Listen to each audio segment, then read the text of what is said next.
Здравейте, потребители на VBOX 7 YouTube, и това е третия епизод на Кое, как и защо. В този епизод ще ви покажа как да си направите Windows XP да заприлича на Windows 7. Понеже в VBOX няма много такива уроци и реших да го направя. Така, първо влизате си в Google и пишете Windows 7 Themes for XP. И цъкате ето тук на вторият линк. И ще ви излезе ето това и цъкате на Download 7 VG ETM TM и изчакате да ви се свали.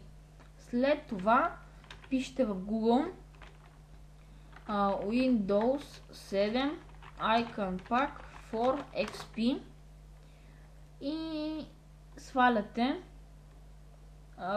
първият линк. Ето къде пише TouchBuzzy. От тук сваляте програмата, за която ще ви трябва да си приложите иконите. Но понеже тук се чака доста време, не ви препоръчам да свалите тук, просто това е един от линковете, ако този не ви го отвори случайно. След като сте написали Windows 7 Icon Pack for XP, цъкате тук на вторият линк. Така, и ето тук ви излизат, този топик трябва да ви излезе. И търсите, давате по-надолу и цъкате ето тук Download 7 VG Icon Pack for Icon Tweaker. Цъкате.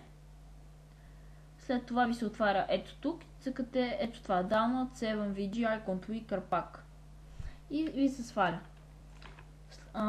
След това отново в Google пишете Download Icon Tweaker. Ето цъкате тук на първият линк и цъкате на Download и си го сваляте. След това пишете в Google Download Styler Ask VG. Ето така. Download Styler Ask VG.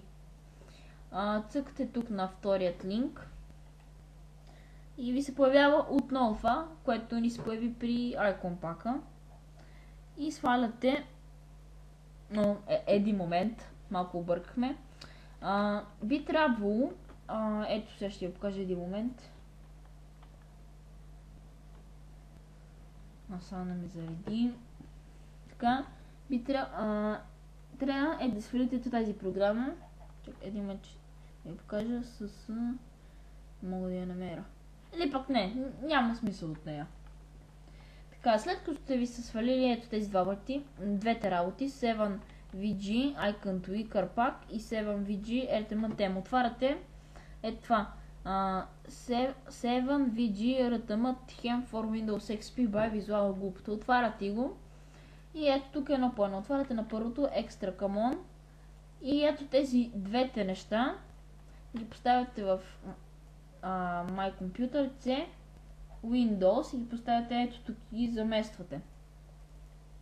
След това влизате в фонд, цъкате фонд EXE, изчакате да ви зареди и цъкате само Install. След това цъкате на icon Taskbar и цъкате тук на install.rec и цъкате Yes и OK. След това цъкате Style Toolbar и първо инсталирате ето това. То пише First Install Me и давате Next и така. След това, след като сте го инсталирали, това не го отваряте. И най-накрая, ето тук последната папка Temp. Цъкате на temp.exe. Чакай да ви зареди и цъкате Install. След като сте направили всичко това, би трябвало в ето тази папка My Computer C Windows Resource Themes да се появи ето това 7 VG RTM, ето тази папка и ето този файл 7 VG RTM. След като са ви се появили, така вече сте готови, имате Windows 7 остава само да иконите. Влизате си, ето тук, това, което изтеглихте, 7VG Icon Tweaker. Но първо трябва да имате програмата. показах ви откъде си я свалите. След като сте си свалили и инсталирали програмата, ето тук в IconTem трябва да имате един файл .run.me. Взимате го и си го носите на десктопа. Така, аз вече го имам. Така, и го отваряте. Чакайте да ви зареди. И ето тук на Themes трябва да се появи това Windows 7 Icons. И след това цъкате на Icons и давате OK. И сте с иконите на Windows 7. А за да си промените темата, давате десен бутон, Properties. И ето тук търсите 7VG, RTM, цъкате на нея и OK. А ако ви даде случайен ерор и не ви се приложи,